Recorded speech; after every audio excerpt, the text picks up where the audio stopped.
샬롬, 오늘 또 주의 평강이 여러분과 함께하기를 주의 이름으로 축원합니다. 오늘 또 주님과 동행하고 깊은 묵상 속에서 하루를 살아가시기를 주의 이름으로 간절히 축원합니다. 오늘 아침 하나님께서 우리에게 허락해 주신 말씀은 출애굽기 16장 11절에서 20절 말씀입니다. 주님께서 모세에게 말씀하셨다. 나는 이스라엘 자손이 원망하는 소리를 들었다.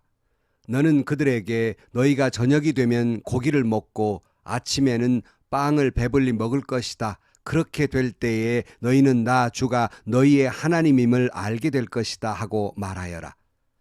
그날 저녁에 메추라기가 날아와서 진친 곳을 뒤덮었고 다음 날 아침에는 진친 곳 둘레에 안개가 자욱하였다. 안개가 거치고 나니 이럴 수가, 광야 지면에 마치 땅 위에 서리처럼 보이는 가는 쌀아기 같은 것이 덮여 있는 것이 아닌가. 이스라엘 자손이 그것을 보고 그것이 무엇인지 몰라서 서로 이게 무엇이냐 하고 물었다. 모세가 그들에게 말하였다. 이것은 주님께서 당신들에게 먹으라고 주신 양식입니다. 주님께서 당신들에게 명하시기를 당신들은 각자 먹을 만큼씩만 거두라고 하셨습니다. 당신들 각 사람은 자기 장막 안에 있는 식구 수대로 식구 한 명에 한 오멜씩 거두라고 하셨습니다. 이스라엘 자손이 그대로 하니 많이 거두는 사람도 있고 적게 거두는 사람도 있었으나 오멜로 되어보면 많이 거둔 사람도 남지 않고 적게 거둔 사람도 모자라지 않았다. 그들은 제각기 먹을 만큼씩 거두어 드린 것이다. 모세가 그들에게 아무도 아침까지 그것을 남겨두지 말라고 하였다. 그런데 어떤 사람은 모세의 말을 듣지 않고 아침까지 그것을 남겨두었다. 그랬더니 남겨둔 것에서 벌레가 생기고 악취가 풍겼다. 모세가 그들에게 몹시 화를 내었다. 아멘. 이스라엘 백성들은 홍해를 건너고 엘림의 은혜를 경험하게 됩니다. 그러나 그것도 잠시 신광야에 이르렀을 때 먹을 양식이 없다며 모세와 아론을 원망하고 불평하게 됩니다. 모세는 이렇게 말합니다. 우리가 누구기에 우리한테 이렇게 불평하십니까? 다 이거 하나님이 들으십니다. 이거 하나님께 하는 겁니다. 이렇게 말씀을 하게 됩니다. 그래서 모세는 아론을 통해서 이스라엘 백성들을 다 하나님 앞으로 나오라 그럽니다. 그리고 회개의 기회를 갖게 됩니다. 이때 모세의 말을 증명이라 하듯이 하나님의 영광이 구름 속에서 나타났다 이렇게 말씀합니다. 그리고 하나님께서 모세에게 말씀하십니다. 11절 말씀, 여호와께서 모세에게 말씀하여 이르시되 내가 이스라엘 자손의 원망함을 들었노라. 모세가 말한 그대로예요. 모세를 향한 원망과 불평 하나님이 들었노라. 이 말의 뜻은 하나님에게 한 것이라는 말입니다. 사실 이스라엘 백성들의 원망과 불평이 무엇이었습니까? 아니 왜 우리를 여기 광야까지 끌고 나와 굶어 죽게 하십니까? 아니 차라리 이 집 사람들 고기 가마 곁에서 개나 돼지에게 던져주는 것처럼 그렇게 던져주는 고기나 얻어 먹으면 살아가는 것이 차라리 편할 터인데 공연히 우리를 여기까지 불러내가지고 우리를 이렇게 다 죽게 만든단 말입니까? 이러고 원망과 불평하게 됩니다. 왜 이것이 하나님께 한 것이라고 말씀하냐면요. 사실은 이스라엘 백성들을 이 수르광야로 그리고 신광야로 출애굽시킨 것이 모세와 아론입니까? 하나님이십니까? 이것은 순전히 하나님의 의지였고 하나님의 역사였으며 하나님의 뜻이었습니다. 그러니까 우리를 왜 여기까지 데리고 나와 죽게 만드냐 하는 것은 모세와 아론을 향한 원망과 불평 같지만은 결국은 하나님을 향한 원망과 불평일 수밖에 없는 것입니다. 제가 종종 그러지요. 부부주일 때마다 늘 말씀드립니다마는 진정으로 신랑 신부가 만나 결혼해서 예배드리고 결혼 예배를 드리잖아요. 정말 우리의 만남이 하나님의 뜻이고 하나님이 맺어주신 것이라고 믿는다면 때로는 조금 고생하고 반려자가 좀 자기를 힘들게 한다고 해서 어쩌자고 내가 저런 걸 만나서 이런 고생을 하느냐고 원망하고 불평하는 것은 마치 남편에게 아내에게 한 것 같지만 만나게 하신 분이 하나님이시라면 결국 하나님께 원망하고 불평하며 이혼하는 것은 하나님의 뜻을 거부하는 것입니다. 그러니 여러분 조심하세요. 말 조심해야 돼요. 나는 사람에게 한 것 같은데 결국 하나님의 뜻을 거절하게 되는 것이고 하나님을 향한 원망과 불평하게 되는 것이에요. 그래서 주의 종들에게도 함부로 원망하고 불평하지 말아라. 개인에게 한 것 같지만 결국 그것은 하나님을 향한 불신앙이며 하나님을 향한 원망과 불평과 정죄가 되어버리고 만다. 그런 말씀을 누차해 드리는 것입니다. 근데 오늘 본문에 보면 하나님은 이와 같은 이스라엘 백성들이 내가 분명히 들었다라고 말씀을 하시면서도 그들을 꾸짖지 아니하시고 오히려 먹을 양식을 주십니다. 12절 중반 이에 보면 그들에게 말하여 이르기를 너희가 해질 때에는 고기를 먹고 아침에는 떡으로 배불리니 내가 여호와 너희의 하나님인 줄을 알리라 하라 하시니라. 여러 번 말씀드렸어요. 결국 이런 모든 과정은 이스라엘 사람들로 하여금 여호와 하나님이 우리의 하나님이시다. 우리를 인도하시는 분이시다는 걸 분명히 알게 하기 위한 과정이다. 이런 말씀을 여러 번 드렸어요. 오늘 본문에도 결국 그들이 나 여호와가 하나님인 줄 알 것이다. 이렇게 말씀하고 계십니다. 13절 말씀, 저녁에는 메추라기가 와서 진에 덮이고 아침에는 이슬이 진 주위에 있더니 그 이슬이 마른 후에 광야 지면에 작고 둥글며 서리 같이 가는 것이 있는지라 이스라엘 자손이 보고 그것이 무엇인지 알지 못하여 서로 이르되 이것이 무엇이냐 하니 모세가 그들에게 이르되 이는 여호와께서 너희에게 주어 먹게 하시는 양식이다 그랬어요. 이렇게 먹을 것 때문에 원망하는 그들에게 아침에는 만나를 주시고 저녁에는 메추라기를 주셔서 그들에게 먹을 걸 줍니다. 만나라는 것이 무엇인지 정확히 알지는 못하지만 분명한 사실은 하나님이 너에게 준 것만은 틀림이 없다. 모세가 이렇게 말해요. 그리고 그들은 그 후로 무려 40년간 가나안 땅에 들어갈 때까지 매일매일 주시는 하나님의 은혜로 살아가게 됩니다. 여러분 우리도 마찬가지예요. 매일매일 만나와 같이 주시는 하나님의 은혜로 우리의 가나안 땅 하나님 나라 갈 때까지 우리가 매일매일 주신 은혜로 살아가는 거예요. 잊지 마시기를 주의 이름으로 축원합니다. 이스라엘 백성에게 만나는 하나님의 은혜라는 인식이 있듯이 우리도 역시 매일매일 살아가는 것이 오늘 또 하나님의 은혜였다 하는 걸 늘 잊지 마시기를 주의 이름으로 축원합니다. 그러나 여기서 다시 하나님께서 강조하고 계시는 말씀이 있어요. 16절 말씀에 보면 여호와께서 이같이 명령하시기를 너희 각 사람은 먹을 만큼만 이것을 거둘지니 곧 너희 사람 수요대로 한 사람의 한 오멜씩 거두되 각 사람이 그의 장막에 있는 자들을 위하여 거둘지니라 하셨느니라 그랬어요. 거두는 건 거두는데 한 사람의 한 오멜 한 사람의 정도만 거두어라 이렇게 말씀합니다. 매일매일 먹을 일용할 양식만 거두어라. 그래서 한 텐트 안에 있는 가족 수대로만 그걸 거두라고 말씀합니다. 그러니까 더 많이 거두지 말고 많이 거두어서 다음 날까지 두지 말라고 말씀합니다. 다시 강조하지만 이 말은 뭐예요? 매일매일 주시는 은혜로 살아가라는 거예요. 매일매일 주시는 그러므로 그것을 거두었을 때 남는 자도 없었고 모자란 자도 없었다. 하나님의 은혜대로만 거두면 남지도 않고 모자라지도 않았다. 이렇게 말씀합니다. 17절 말씀에 보면 이스라엘 자손이 그와 같이 하였더니 그 거둔 것이 많기도 하고 적기도 하나 오멜로 되어 본즉 많이 거둔 자도 남음이 없고 적게 거둔 자도 부족함이 없이 각 사람은 먹을 만큼만 거두었더라 그랬어요. 여러분 먹을 만큼만 거두세요. 너무 욕심 부리지 마세요.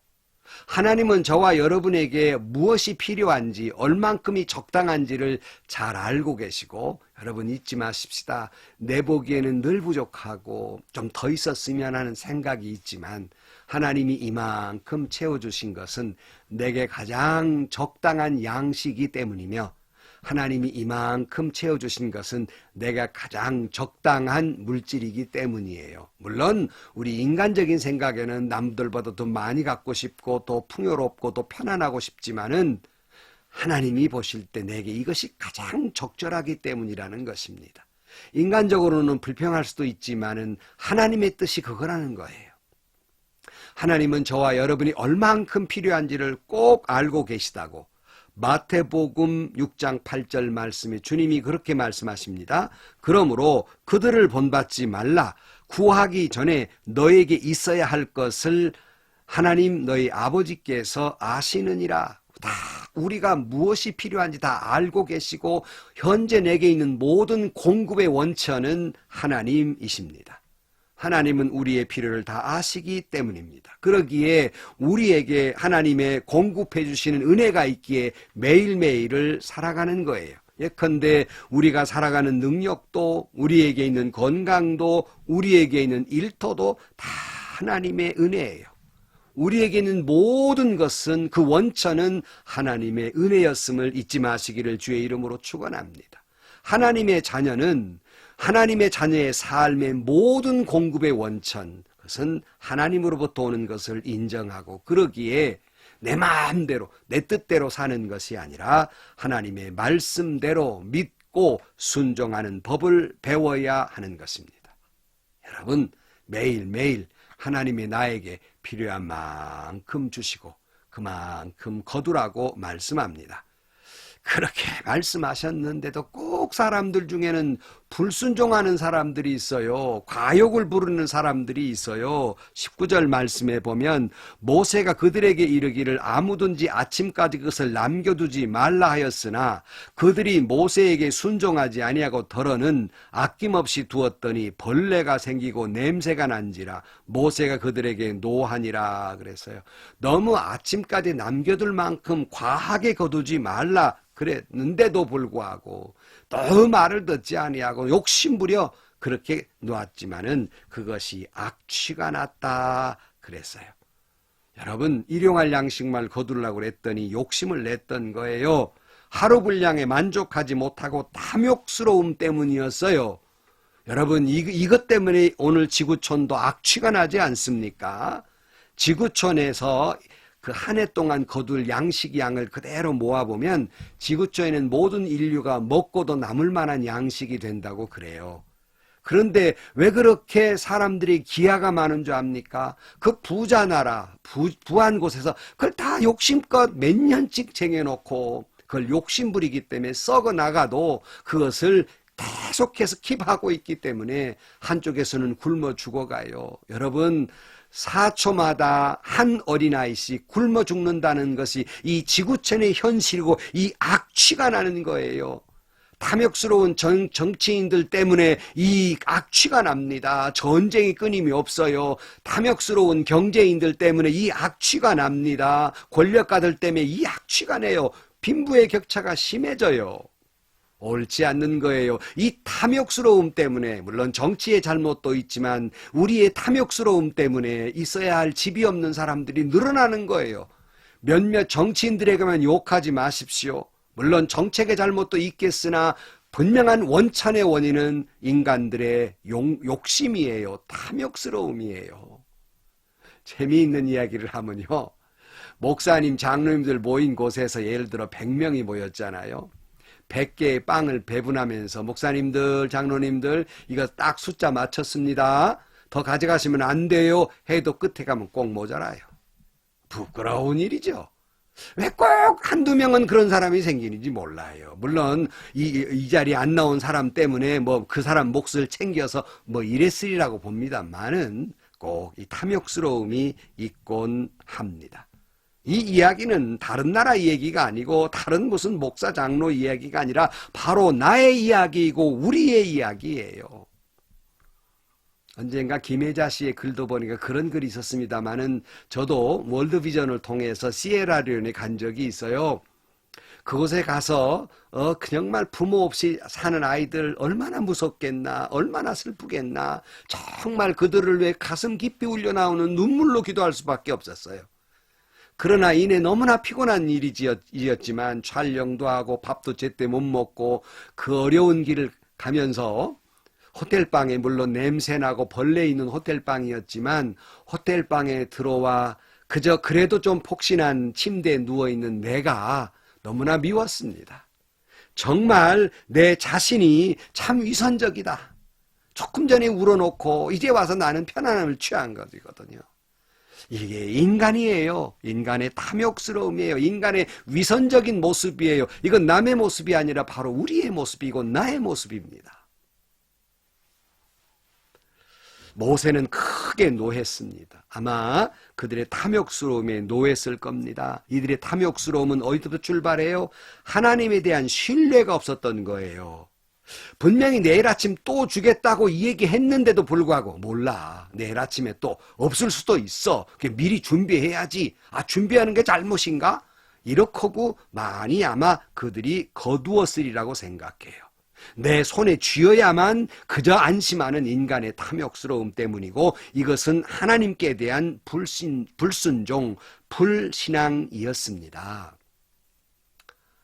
우리가 보는 생명의 삶의 이야기 속에 이런 이야기가 있어요. 카네기라고 하는 아주 훌륭한 기업가가 있지 않습니까?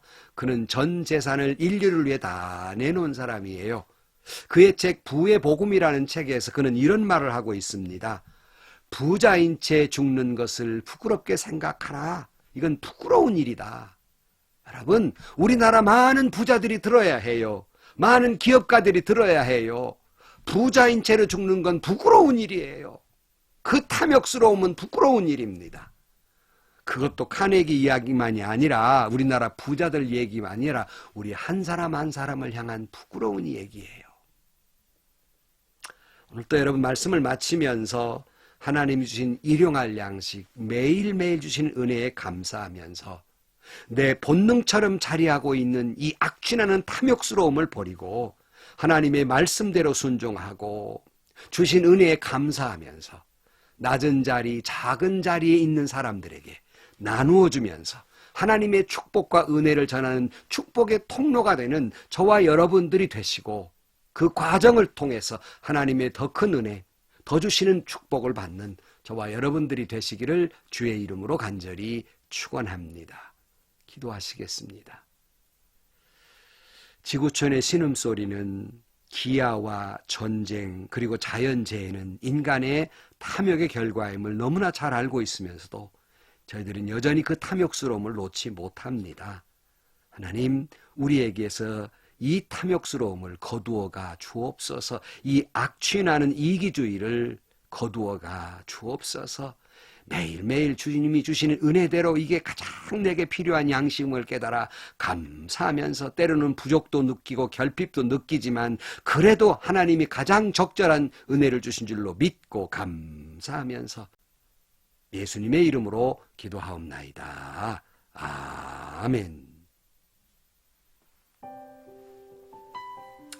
사랑하는 성도 여러분, 오늘 또 우리에게 주신 매일매일 주신 하나님의 은혜를 생각하면서 또 하나님 앞에 감사하고 탐욕스러움을 늘 스스로가 경계해가면서 작은 자, 낮은 자리에 있는 사람들을 기억하며 하나님의 은혜를 나누어주며 살아가는 저와 여러분들이 되시길 주의 이름으로 축원합니다.